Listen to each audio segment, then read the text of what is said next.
Ça vous est forcément arrivé. Vous savez, de vivre un de ces moments étranges où vous marchez dans la rue, vous avez du temps à perdre, mais pas vraiment d'endroit où aller. Du temps devant vous, mais pour faire quoi? Eh bien, les gens qu'on va aller voir, c'est pareil, sauf que c'est pire. Puisque chaque jour ressemble à celui d'avant et risque de ressembler à celui d'après. Sauf que derrière cette porte, des gens vont les aider à ce que ça change un peu. Alors moi, ce que j'ai fait, j'ai appelé ton médecin traitant. Compte tenu des problèmes de santé... Ici, vous êtes à l'Ashra, l'association haussonoise de réinsertion et d'accompagnement. Leur accueil de jour est un lieu où il y a beaucoup de vie et donc pas mal d'espoir. Mais également suffisamment de honte pour ne pas vouloir se montrer à visage découvert. Sauf pour lui. Les journées sont longues? 24 heures, oui. Parfois, on croit que c'est 48 heures, mais c'est que 24 heures. Oui. Merci pour la machine.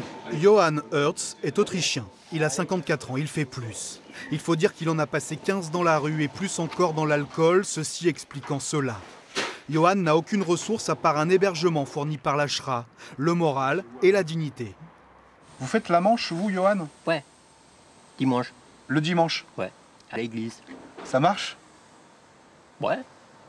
Ouais. Pourquoi vous le faites pas les autres jours? Je fume. Et je trouve, avec 15 €, j'ai des paquets par semaine. Ah, vous faites juste la manche pour vous acheter du tabac. Voilà. C'est votre seul luxe. Ouais. Il était 10 h du matin, Johann partait. On lui a dit qu'on passerait le voir plus tard chez lui. Dans la cuisine, Elias recharge la batterie de son téléphone. Il a 22 ans. Il a quitté le Maroc quand il en avait 14. Turquie, Grèce, Italie, Suisse et enfin France. Elias ne s'appelle pas Elias. Mais il ne veut pas que sa maman au Maroc sache qu'il n'a pas de papier et qu'il dort à l'accueil de nuit de l'Ashra. Même si Vesoul, c'est mieux que Paris. J'ai passé 2 ans à Paris.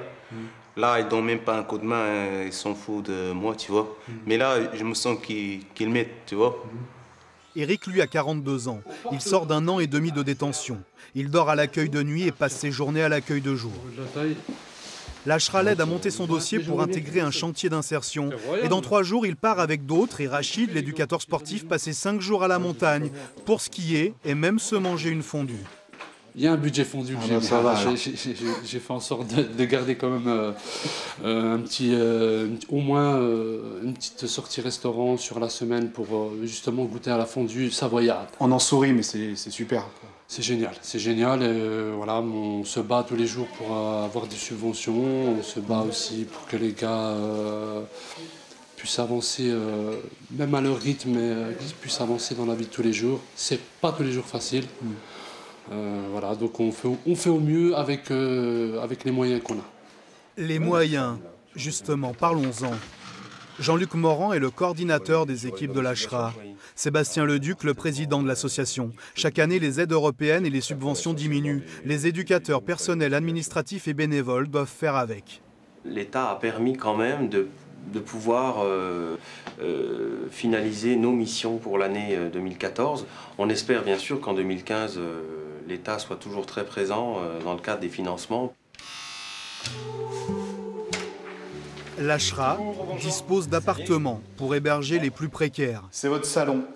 Mon salon, ouais. Grâce à cette adresse, Johann s'est inscrit dans les agences d'intérim et a même envoyé une lettre de motivation à Peugeot. Il fait chaud chez lui, mais il garde quand même son blouson, un vieux réflexe des années dans la rue. Est-ce que la rue, vous l'avez oubliée? Est-ce que c'est fini la rue ou est-ce que ça reste? Ça reste gravé. C'est comme une deuxième pause. Ça, on ne peut pas oublier. Toute la misère que je l'ai vue, toute la méchanceté, ça ne s'oublie pas. Fin mars, son bail prendra fin.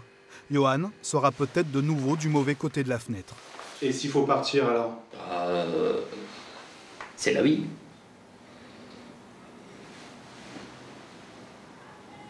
Il faut recommencer, c'est tout.